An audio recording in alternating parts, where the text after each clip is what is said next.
Hello, this is The Harboring Light. I'm Mary. I give a conservative perspective about the world around me. So, my social media links will be provided for you, along with Substack, email, and also to include onto this, buy me a coffee. That link will be provided for you. And it's a work in progress, so on Buy Me a Coffee, there'll be exclusive and extensive writings on there. And, if you have suggestions about things you would like me to write about, feel free and contact me through my email. And also, you enjoy my content, feel free to click on over onto Buy Me a Coffee. Give your support. So, audio platforms, I'm on Audible, Amazon Music, Spotify for podcasters, Overcast, Pocket Cast, Pandora, iHeartRadio, and I'm looking to grow to wherever you enjoy your content. I'm definitely on that. So this episode is about the Weavers. I'm starting out with the background and along with the musician's background. Onto that, I'm going to add the historical aspect of the background of what they were dealing with and everything else that connects with the band. All right, here we go.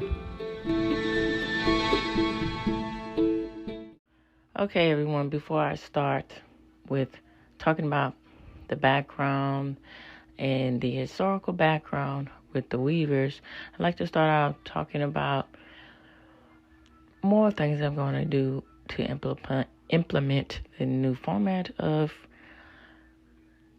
my thoughts and addressing these particular topics, specifically with music. So, what I'm going to do to add on to what I'm starting to implement with a different method, for this particular group, I'm going to also talk about my thoughts more and implement how I think other artists, either present and past, correlate to these particular artists, more along the lines with the social implications and the similarities and the political similarities. So particularly a lot of things with folk art has to do with politics, and more on the other aspect of that, the social similarities. For instance, with the Weavers, I think they're a prime example of what we now know today as cancel culture. So what am I talking about? So when the Weavers were coming about and forming their musical authenticity within their band, they got into the midst of the Red Scare. And I'm going to delve in deep about the historical issues with that and the facts and all of this. So, for instance, people thought that they had communist ties and going on the bandwagon of mass hysteria, not really understanding the real reasons if people are actually communists or not, just saying they're against us and blackballing them to where they don't really have any prosperity with their talents as musicians. And I think it's very interesting that me tying down and talking about folk art organically speaks to how I got to this point of speaking on the other musical genres that I touched in previous episodes. For instance, the 80s. They talking about the rock musicians within the male and female rock musicians of the 90s, the grunge. All of those ideas coming about of taking a stand against things and talking about particular issues within their perspectives from a female perspective. For instance, with female artists like Liz Phair, female artists like Bjork, and so on and so forth. They're talking about their particular ideas and using their music to say that, particularly with Liz Phair, most of the time what she's speaking on is raunchy, but within the things that she's saying, she's talking about the grittiness of experiencing different things in your youth from a female perspective of wants and desires. For example, wanting stability of a boyfriend and all this kind of nature. And then it rises up with the feminist mentalities of self-ownership and all these kind of things. And then Bjork talking about the conditions of being human and being different, and how I think that relates to Kate Bush, how she implemented the idea that we can take music and raise it up to an art form. And within the art form, we talk about the simple message of what it's like to be human and breaking that down. What does that mean to be human in all these different aspects? Okay, so with folk art, at the heart of it, folk musicians either address issues that has to do with what people value as a nation, also along the lines with that, with the sense of their country's pride, and other topics as far as that within folk art, particularly talking about the human conditions and shining a light and pinpointing towards different issues that people are going through and face. Either people that are aware of these things or people that are aware of it and they don't want to particularly talk about it or address it. And folk musicians, I think, have a unique ability of going deep within that and talking about these sort of things. And so with this said, I think that music within itself is really powerful, and that it unites if you want it to, rather than divides for the most part.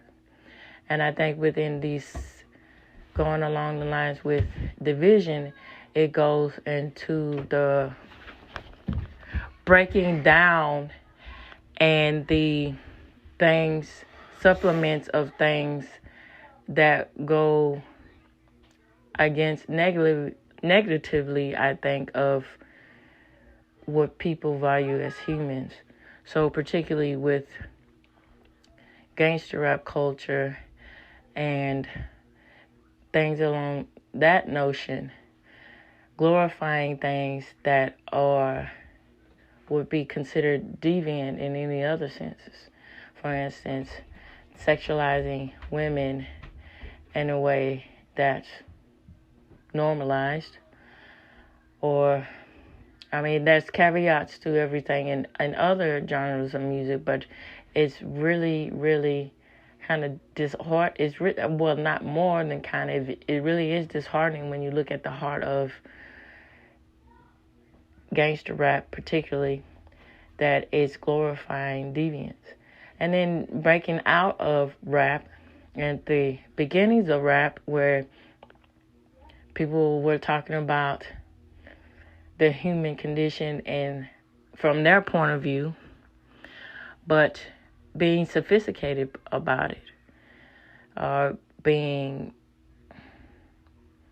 comical about it. For instance, the Sugar Hill Gang, Curtis Blow,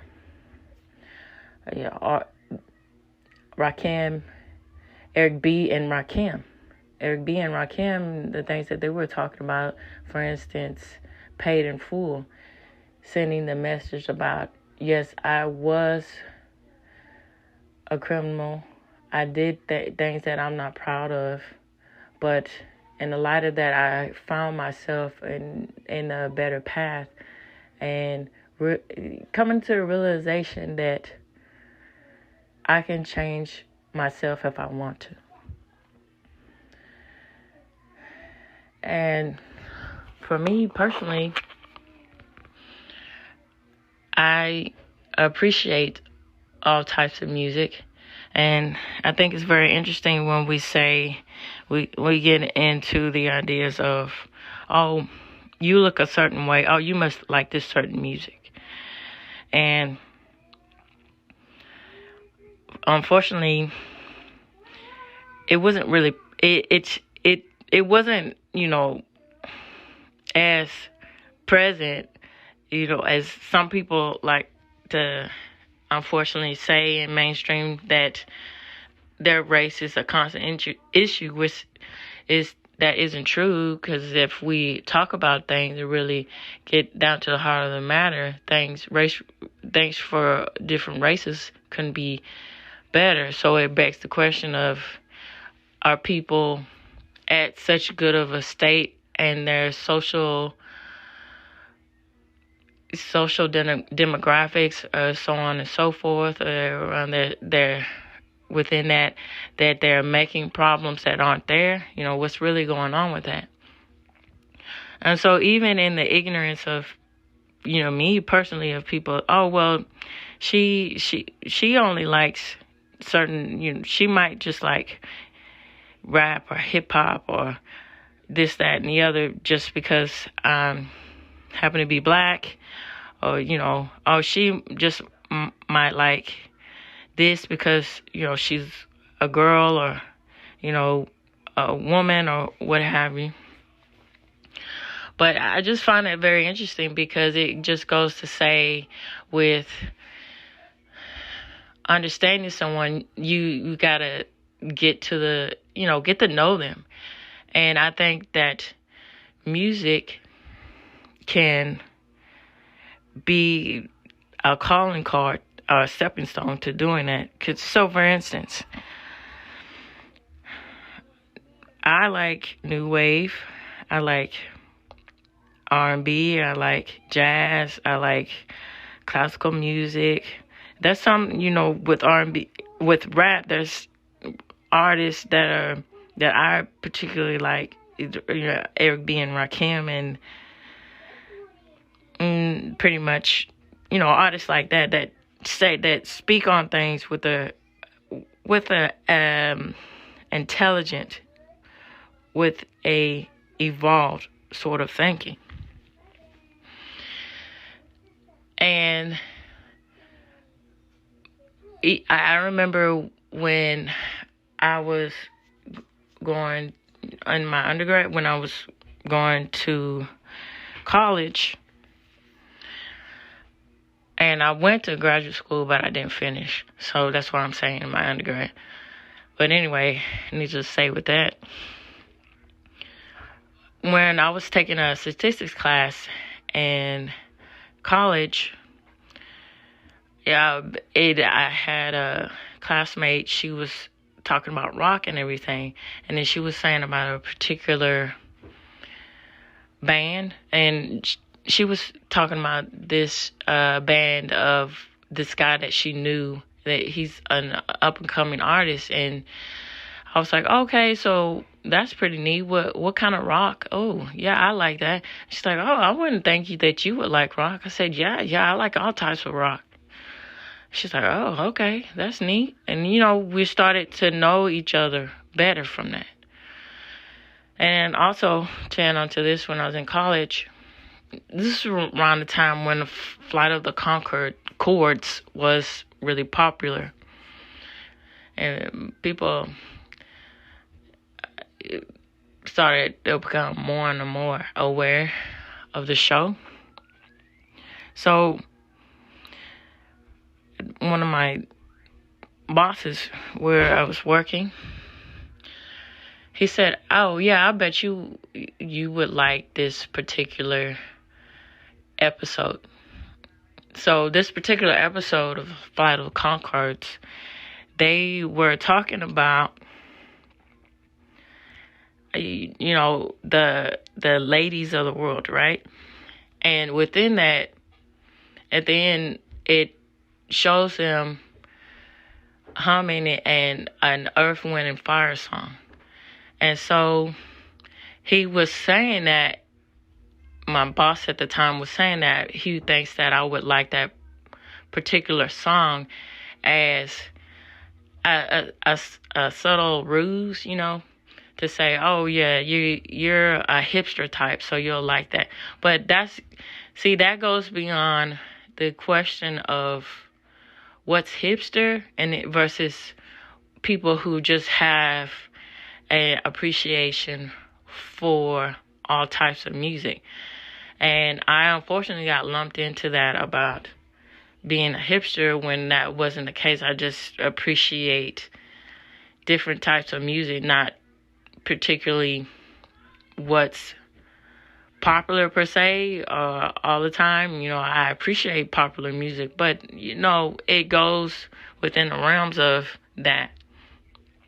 And I just think it speaks volumes of how the Flight of the Conchords, they're talking about a issue with uniting through an appreciation of the ladies, where it leads to the innuendo of being sexuality, of making man not fight wars and all these kind of things. And then also correlating that to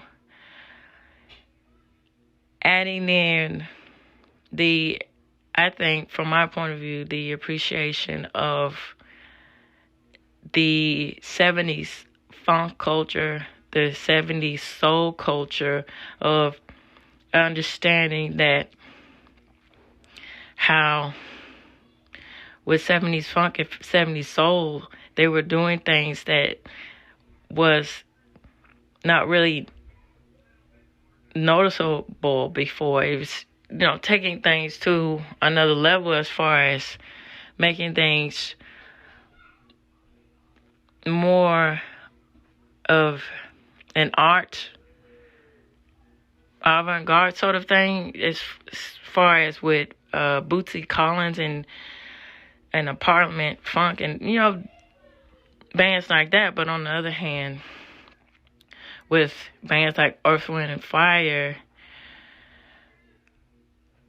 speaking to issues of the human condition in a way that digs deep within your hence soul, which they soul artists, and that connects to what, when you are within your soul, what you start to realize and appreciate around you.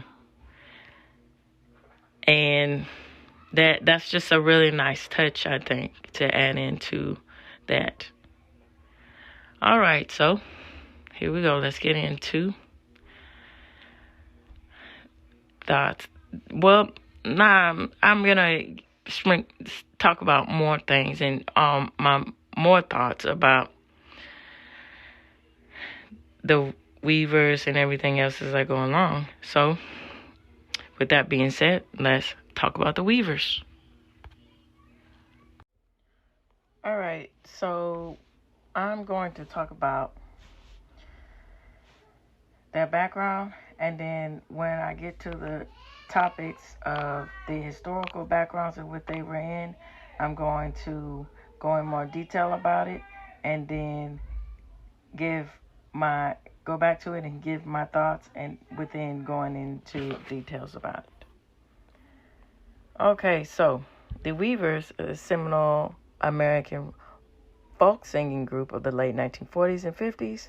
The original members were Lee Hayes, Ronnie Gilbert, Peter Siegel.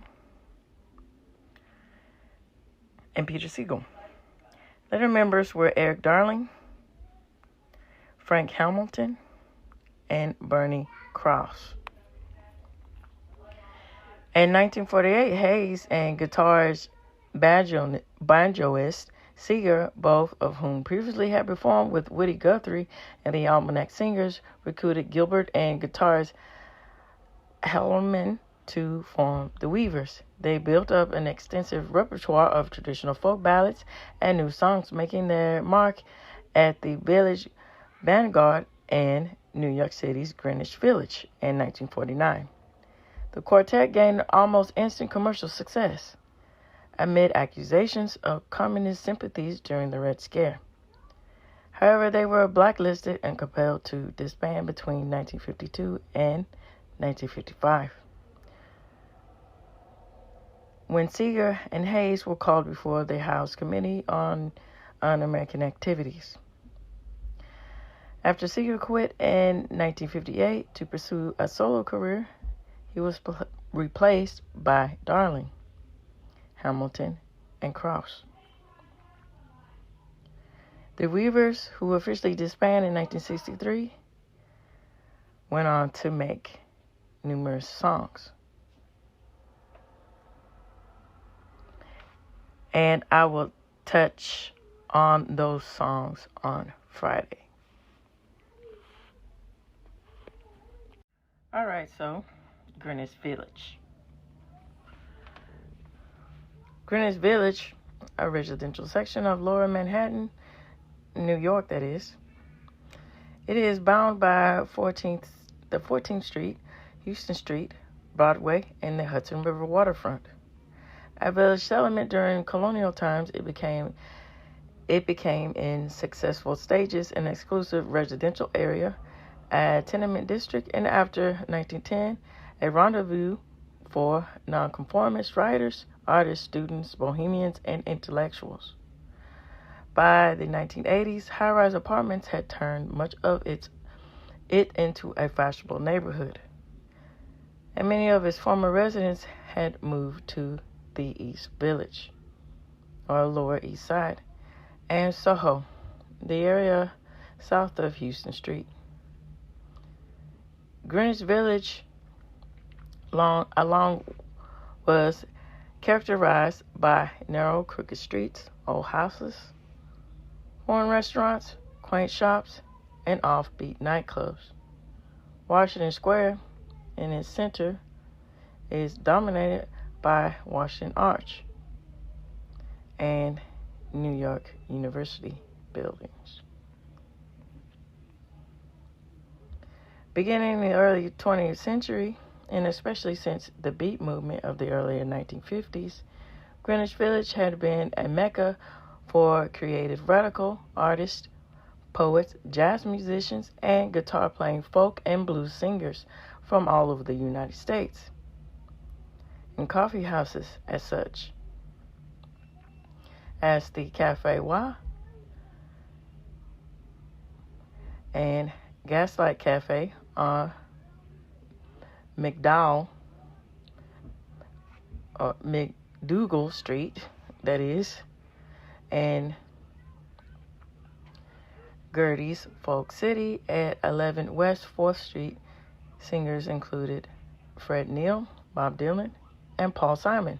Played for a few dollars to small crowds, discovering which songs worked and what to say between them. There was no obvious connection between this scene and the pop charts until 1963, when the two of Dylan's songs became top 10 hits for Peter, Paul, and Mary. Alright, so Albert Grossman was the manager of both acts. Artists and repertoire people went down to the village and to associate folk festivals in search of folk singers who were suddenly deemed commercially viable. But several village folkies grew tired of waiting and relocated to Los Angeles, including future members of the Byrds and the Mamas and the Papas. By 1966, the coffee house scene in Greenwich Village had succumbed to tourism, and the Velvet Underground moved into an obscure venue and a polished restaurant above the Dome Disco in the East Village, where Lou Reed, John Cale, Nico, and others staged a series of anarchic happenings under the patron of pop artist Andy Warhol. So with this, I think it's very interesting.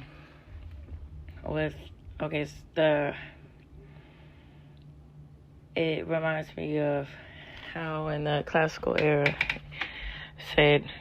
all these notions thought, if you go to Vienna, that's where you need to go to be very successful in your musical crafts of being a classical artist. And these revolving into all these different scenes in music, particularly now with what I'm talking about as far as Greenwich Village, with how if you come here, you'll get what is seen as true music as far as for folk and the underground, and the going into the ideas of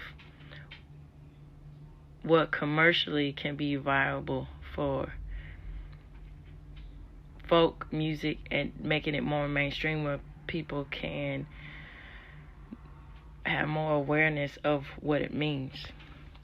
And I also think it's very interesting when you break these things down to how something obscure and with the right people right or wrong people per se, with the different perspectives about this, of turning it into a commercial success, to where it becomes into the mainstream and people, more massive people, are being more conscientious of this particular type of music. And also to tie into, I think it's very interesting how all these flourishing subcultures come out, as far as with the beatniks and the pop artist scene with Andy Warhol.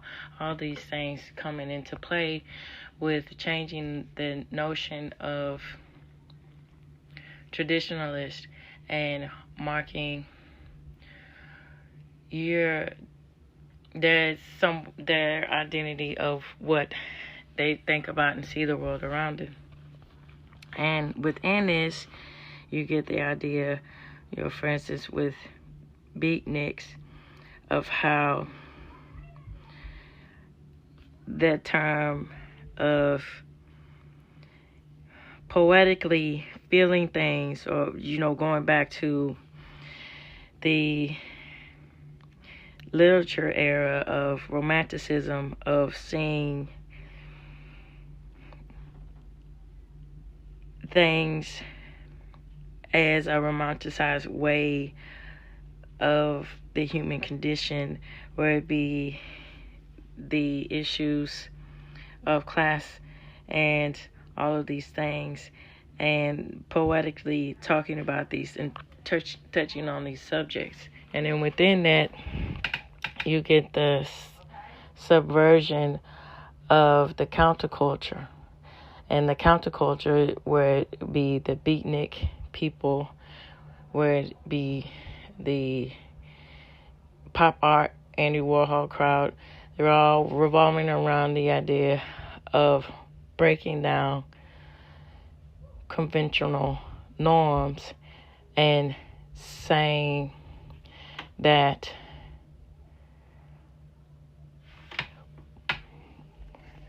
there is a chaos to conforming, so to speak, from their point of view. So, for instance, the beatniks speaking on the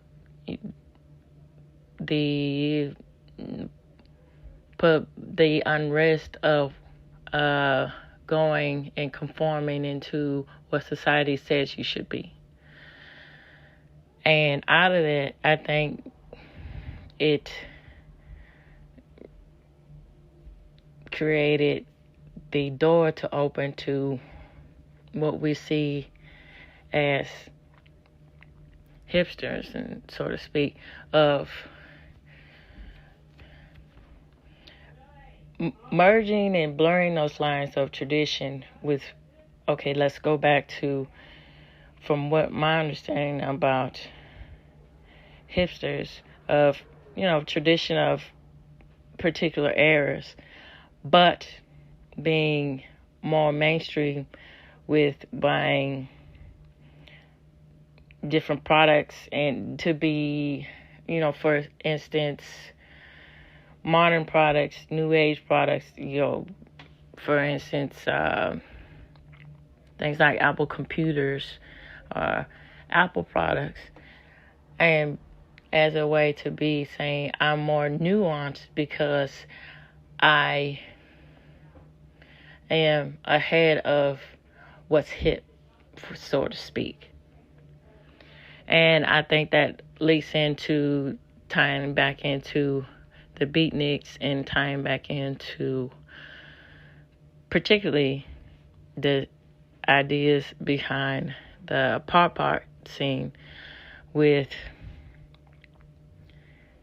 taking what is well known, for instance, the Campbell soup, that is, and reconforming it into the ideas about commercialism and everything else, with becoming more mainstream. And then within that, the Andy Warhol, talking about the ideas of fame and fading with his panels that he did with these famous people and so on and so forth.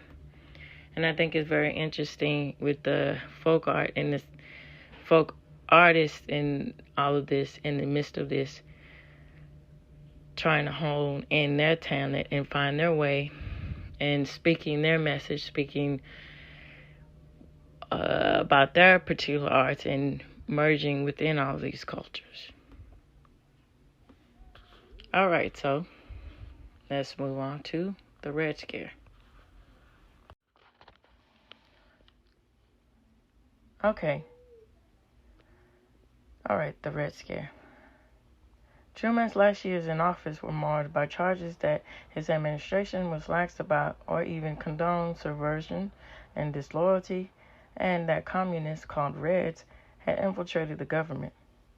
These accusations were made despite Truman's strongly anti-communist foreign policy, and his creation in 1947 of an elaborate federal employee loyalty program, which resulted in hundreds of federal workers being fired and in several thousands more being forced to resign. The excessive fear of communism subversion was fed by numerous sources: China's fall to communism and the announcement of a Soviet atomic explosion in 1949 alarmed many, and fighting between communist and U.S. supporting factions in Korea, which highlighted political emotions as well. Real cases of disloyalty and espionage also contributed. Notably, the theft of atomic secrets from which Soviet agents Julius Rosenberg and his wife Ethel were convicted in 1951 and executed 2 years later. Republicans had much to gain from exploiting these and related issues. Senator Joseph R. McCarthy of Wisconsin stood out among those who held that the Roosevelt and Truman administrations amounted to 20 years of treason.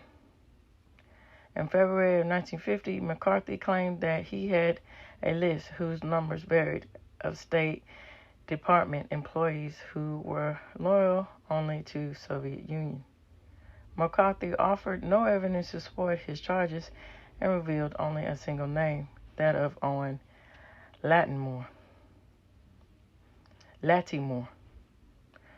who was not in the State Department and would never be convicted of a single offense.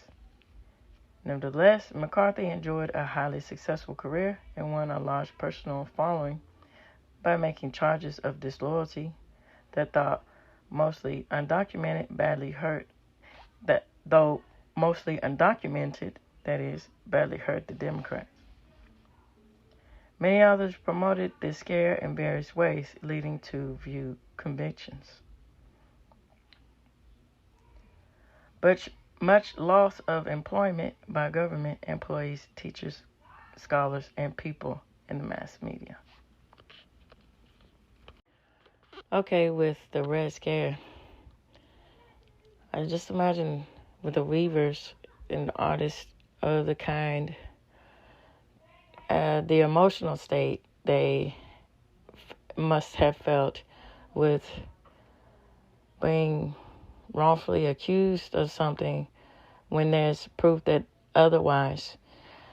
And I think it links to the problems with mass hysteria, with rational thoughts just seem to falter through and just fall out of the atmosphere, and this brings so much chaos and destruction without reason. And then from this, people have to build back up from the ashes that it left behind. So, and I think it's a very interesting case of an example of how it's very important at the midst of things to let go of your emotions and see what's actually there. And you can see this, and I think it's very prevalent of what's going on today in our society. For instance, with the Me Too movement, it's very unfortunate because it takes away from the integrity of women who really were sexually abused and all of these things. And they, because of Me Too, they are questioned if, something is said, accusation is said.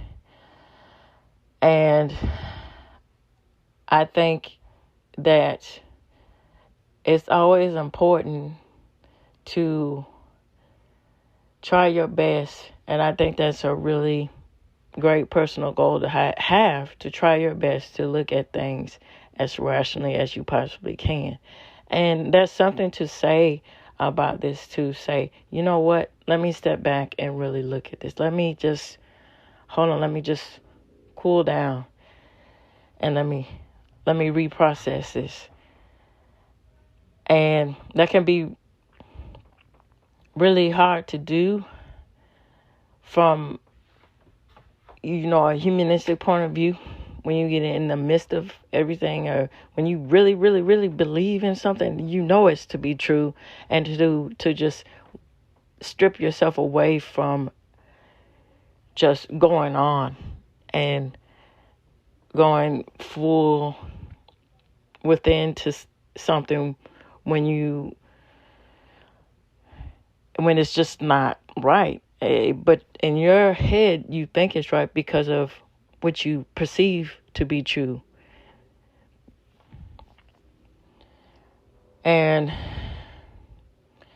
I think it's really sad when you come out of everything and it's more examples of that than not, unfortunately, of not being able to learn the lesson, and it just resurfacing and recircling the problem. And it's just really something to think about with the whole aspects of political agendas and political ideas, left or right. I think it's very important to see what's rationalized from these two ideas. And with people saying, oh, I contribed to this political agenda, I contribed to this political party and so forth. Okay, that's all well and good, but what are the issues? What's really going on, and how can we use these issues, particularly the political agendas, particularly the political policies, and help people? And it can be really disheartening when emotions are fueled to make decisions and fates of people within our government. And that's really something to think about. So the last part I'm going to address is talking about the House Committee on American Activities. I'm just going to give the rundown of it, and then I'm going to wrap it up and close out.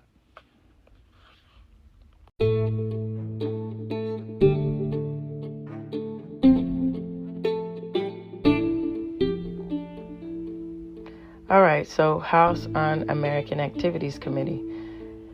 The Committee of the U.S. of House of Representatives, established in 1938 under Martin Dies as chairman, that conducted investigations through the 1940s and 1950s into alleged communist activities. Those investigated during the Red Scare of 1947 through 54 included many artists and entertainers. Richard Nixon was an active member in the late 1940s, and the committee's most celebrated, perhaps, was of Alger Hiss. In April of 1948, the House on American Activities Committee sent to the floor for a vote a bill co-authored by Nixon and Representative Carl Mundt that sought to prescribe many activities of the Communist Party through not to outlaw it altogether. The bill was passed by the House but failed in the Senate, claiming that the need for legislation to control communist activities was unquestionable.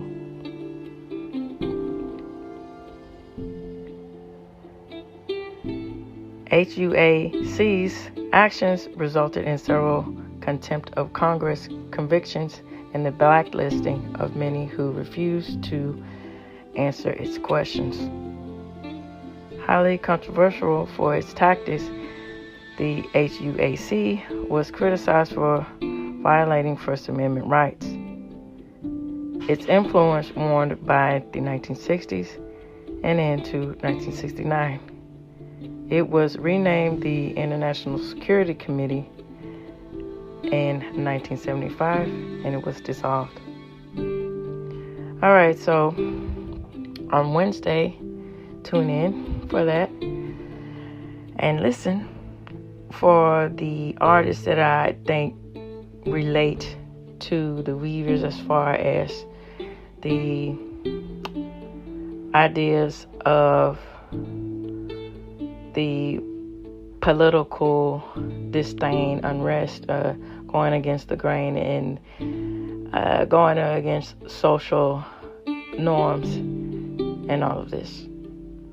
And on Friday, I'm going to talk about the Weavers' music and the contributions with it, and my thoughts and the detailed descriptions about the particular music. All right, so this reaches the end of the Harboring Light. Tune in, turn up, and definitely take care. Bye-bye now.